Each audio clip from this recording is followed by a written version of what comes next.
Nosso assunto agora é direito agrário. Estamos ao vivo com o advogado especialista em direito agrário, Assir Marcondes. Olá, boa tarde, obrigada pela entrevista aqui na CBN. Muito boa tarde, Letícia. Eu que agradeço a oportunidade e o espaço, e muito boa tarde também aos ouvintes da CBN. Bom, doutor, as safras foram bastante afetadas, né, pelas condições climáticas recentemente, geada, calor, toda essa mudança. Qual que é a situação do campo atualmente para os produtores, principalmente aqui na nossa região? As dificuldades do produtor rural são históricas já, Letícia. Ele é o empreendedor que a gente chama de puro sangue, né? Ele que trabalha a céu aberto. Então, com todos os riscos ali de uma geada, de uma seca, de um incêndio muitas vezes, de uma chuva de granizo. Então, o produtor rural brasileiro historicamente tem essa dificuldade. Nos últimos 4 anos, pós-pandemia, a gente viu essa dificuldade se agravando. Por questões externas, como a guerra da Ucrânia, que tirou o fertilizante do mercado e encareceu consequentemente, a própria pandemia, outras questões também que fizeram com que o preço do produto se alterasse. Então hoje o produtor, de forma geral, está em dificuldade financeira. Por quê? Porque ele depende do crédito rural fornecido lá pelo banco, pela cooperativa, para fazer o seu plantio. São custos altos, custos caros, e o que a gente vem tentando alertar o produtor é sobre o direito dele de prorrogar essa dívida de acordo com a sua capacidade de pagamento, né? Ou seja, se ele teve alguma perda, seja da produção em si, seja do valor do que ele produziu. Exemplo, a soja há 2 anos estava quase R$200 a saca, e hoje a gente atende produtores que venderam esse ano essa saca a R$100. Então, quando tem essa queda de saca, queda do preço de saca muito violenta, também gera uma queda de renda, e é nesse cenário que se encontra o produtor hoje, e muitas vezes sem saber para onde ir e o que fazer com as suas dívidas que ficaram em aberto para ele trabalhar. Então, dentro disso, né, doutor, que o senhor está nos explicando, o que o produtor pode fazer? Qual que é a diferença daqui, o senhor estava me falando, né, de prorrogação de dívida, renegociação de dívida? Exato. O que a gente alerta o produtor, um movimento que a gente vem tentando fazer, é sobre o direito dele de prorrogação, que é totalmente diferente de uma renegociação. Prorrogação nada mais é do que o produtor chegar na sua agência bancária antes do vencimento da sua dívida, levar para o gerente dele uma carta explicando as razões pelas quais ele não vai ter o dinheiro para pagar aquela parcela, aquele financiamento, e ali pedir uma reprogramação dessas parcelas de acordo com a sua capacidade de pagamento, ou seja, com a sua capacidade de produzir e de pagar. Esse é o direito de prorrogação. A única coisa que se altera no contrato é a data de vencimento. Só, não muda juros, não muda garantia.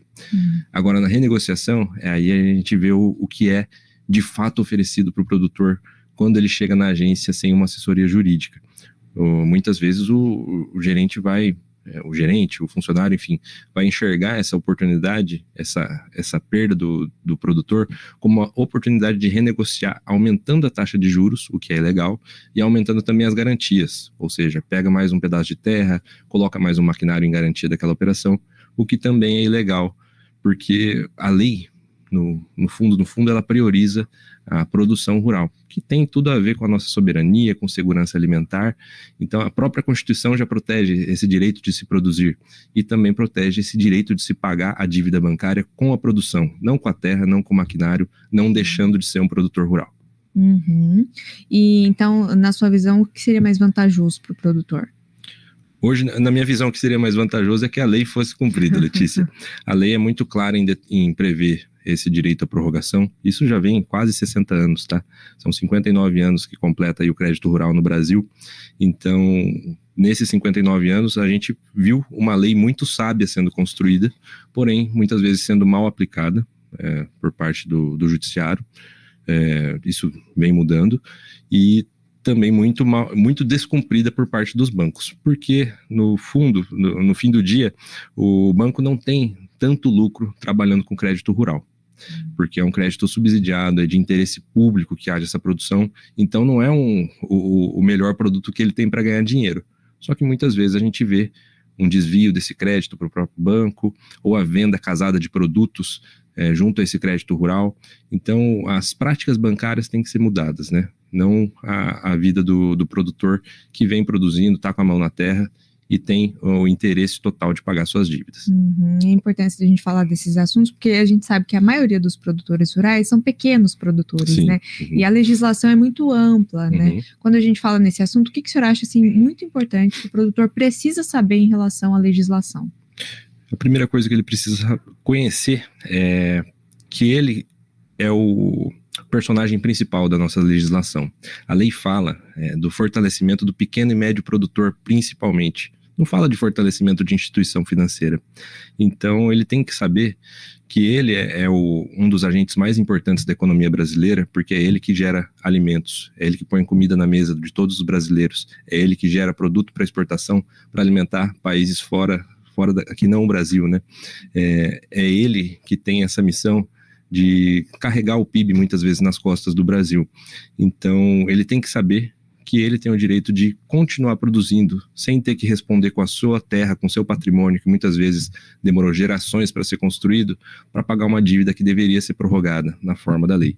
Então, o direito principal que eu gosto de bater na tecla, principalmente nesse cenário de geada e seca que a gente está vendo aqui no Paraná, é o direito à prorrogação. E ele tem que estar atento. Assim que ocorreu, como ocorreu aqui na região de Campo Mourão, região de Ortigueira, a perda de cerca de 50% do trigo, da cevada, ele tem que já, desde logo, documentar essas perdas com seu engenheiro agrônomo, com fotos, e também levar a questão para um advogado especialista do direito agrário bancário, porque ele vai precisar fazer um requerimento escrito para levar no banco, e também talvez precise de um economista. Então veja como as coisas são complexas, né, Letícia? A gente vai precisar ir de no mínimo 3 profissionais para auxiliar o profissional mais importante que a gente tem no Brasil, que é o produtor rural. Tá certo, doutor. Mais alguma informação, orientação que o senhor acha importante destacar sobre esse assunto? Sobre esse assunto, Letícia, eu penso que o mais importante é uma dica até que eu sou meio repetitivo. Vai chegar daqui a pouquinho a hora do produtor fazer novamente novos financiamentos para poder plantar a safra de soja.